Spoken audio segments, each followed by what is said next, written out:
नमस्कार, मैं हूं निकिता और आप देख रहे हैं सत्यहिंदी.com।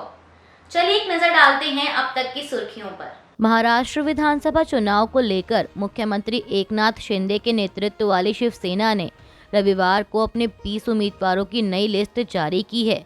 इस लिस्ट में पूर्व केंद्रीय मंत्री मिलिंद देवरा का नाम भी शामिल है, जिन्हें वर्ली विधानसभा सीट से उद्धव ठाकरे के बेटे आदित्य ठाकरे के खिलाफ चुनावी मैदान में उतारा गया है। आपको बता दें कि कांग्रेस में रह चुके पूर्व केंद्रीय राज्य मंत्री मिलिंद देवरा इस साल लोकसभा चुनाव से पहले शिवसेना शिंदे गुट में शामिल हो गए थे।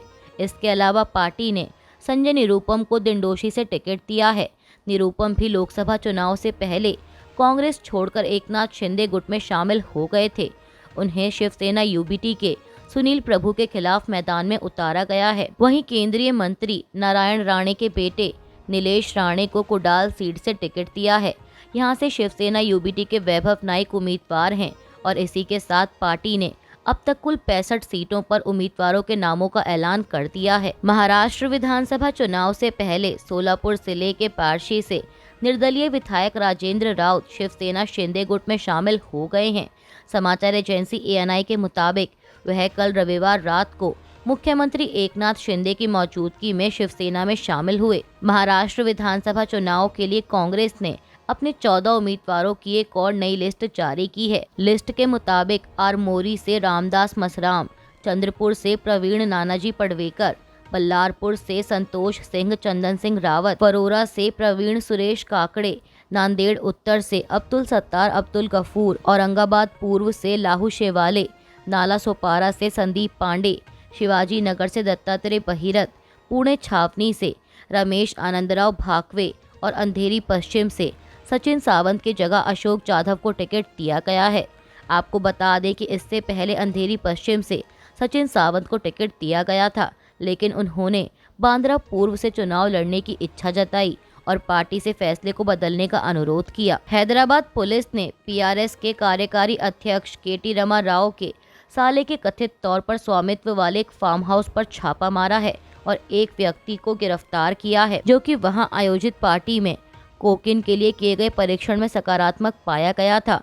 एक पुलिस अधिकारी ने कहा कि रामाराव के साले राज पकाला अपने फार्म हाउस पर छापे के बाद फरार हो गए। वहीं अब इस घटना ने तेलंगाना में राजनीतिक विवाद को जन्म दे दिया है, जिसमें सत्तारूढ़ कांग्रेस के नेताओं ने मामले की गहन जांच की मांग की है। कांग्रेस ने रविवार को प्रकृति संरक्षण सूचकांक में भारत के 180 देशों में से 176वें स्थान पर होने पर मोदी सरकार पर कटाक्ष किया और पूछा कि क्या इस सूचकांक को सह विकसित करने वाले इसराइल के बेन कुरियन विश्वविद्यालय की प्रामाणिकता पर भी सवाल उठाया जाना चाहिए। बता दें कि कथित रैंकिंग पर सरकार की ओर से तत्काल कोई प्रतिक्रिया नहीं आई। वहीं कांग्रेस महासचिव जयराम रमेश ने कहा कि जब भी भारत किसी वैश्विक सूचकांक में बहुत निम्न रैंक प्राप्त करता है तो नॉन बायोलॉजिकल पीएम के ढोल पीटने वाले और जयकारे लगाने वाले लोग तत्काल प्रतिक्रिया देते हैं और सूचकांक पर ही हमला करते हैं और इसे एजेंडा संचालित व्यस्त एनजीओ द्वारा भारत को बदनाम करने की साजिश बताते हैं। केंद्रीय गृह मंत्री अमित शाह ने कल रविवार को कोलकाता में कहा कि भारतीय जनता पार्टी का अगला लक्ष्य 2026 में पश्चिम बंगाल में सरकार बनाना है। दरअसल कोलकाता में बीजेपी के सदस्यता अभियान का आगाज करते हुए केंद्रीय मंत्री ने ये दावा किया। उन्होंने कांग्रेस पर निशाना साधते हुए कहा कि राहुल बाबा एंड कंपनी, जिसमें ममता बनर्जी भी शामिल हैं, अभी बहुत खुश हो रहे हैं, लेकिन मैं इन्हें बताना चाहता हूं कि आप सपना देख रहे थे। मध्य प्रदेश, राजस्थान, छत्तीसगढ़ में बीजेपी ने सरकार बनाई, उड़ीसा में बीजेपी ने सरकार बनाई और हरियाणा में बीजेपी ने लगातार तीसरी बार सरकार बनाई। उन्होंने कहा कि मैं बंगाल के कार्यकर्ताओं को कहकर चाहता हूं कि महाराष्ट्र और झारखंड में भी भाजपा की सरकार बनेगी। कांग्रेस और भाजपा ने रविवार को उत्तराखंड में 20 नवंबर को होने वाले केदारनाथ विधानसभा उपचुनाव के लिए अपने उम्मीदवारों की घोषणा की। कांग्रेस ने पूर्व विधायक मनोज रावत को अपना उम्मीदवार बनाया है, तो वहीं सत्तारूढ़ भाजपा ने प्रदेश महिला मोर्चा की अध्यक्ष आशा नौटियाल को मैदान में उतारा है। आपको बता दें कि आशा नौटियाल 2002 और 2007 में भाजपा के टिकट पर इस विधानसभा सीट से निर्वाचित हुई थीं। भाजपा नेता सीता सोरेन कल रविवार को कांग्रेस मंत्री इरफान अंसारी द्वारा उनके बारे में कथित तौर पर की गई अपमानजनक टिप्पणी के बारे में बोलते हुए रो पड़ी। मीडिया रिपोर्ट्स के मुताबिक जामताड़ा सीट से झारखंड विधानसभा चुनाव लड़ रही सीता सोरेन नामांकन पत्र दाखिल करने से एक दिन पहले प्रेस को संबोधित कर रही थी। कहा जा रहा है कि इस सीट से कांग्रेस उम्मीदवार अंसारी ने गुरुवार को नामांकन दाखिल करने के बाद सोरेन के बारे में कथित तौर पर अपमानजनक टिप्पणी की थी। पंजाब के मुख्यमंत्री भगवंत मान ने कल रविवार को कहा कि उनका अगला लक्ष्य महिलाओं को हर महीने 1100 रुपए उपलब्ध कराना है। भगवंत मान ने यह बात होशियारपुर जिले के चप्पेवाल निर्वाचन क्षेत्र में 13 नवंबर को होने वाले उपचुनाव के लिए आम आदमी पार्टी के उम्मीदवार ईशांक चप्पेवाल के लिए प्रचार के दौरान कही। मुख्यमंत्री ने कहा कि उनका अगला लक्ष्य महिलाओं को हर महीने 1100 रुपए उपलब्ध कराना है। आम आदमी पार्टी ने वादा किया था कि अगर वह सत्ता में आई तो हर महिलाओं को 1000 रुपए प्रति माह दिए जाएंगे और इस साल मई महीने में मुख्यमंत्री मान ने कहा था कि उनकी सरकार महिलाओं को 1000 रुपए की जगह 1100 रुपए देगी। हैदराबाद पुलिस आयुक्त ने 27 अक्टूबर 2024 से एक महीने के लिए हैदराबाद पुलिस सीमा पर धारा 144 लागू करती है।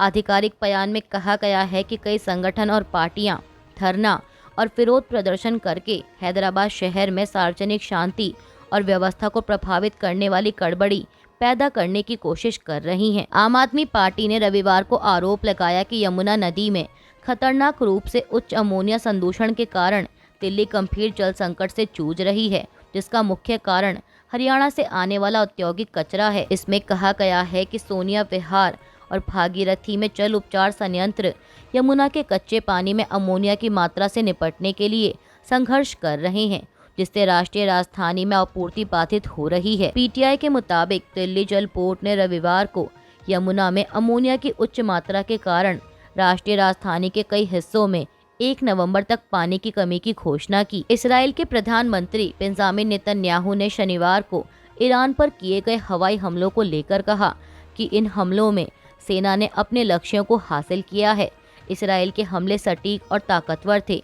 ये हमले सभी लक्ष्यों को हासिल करने में कामयाब रहे।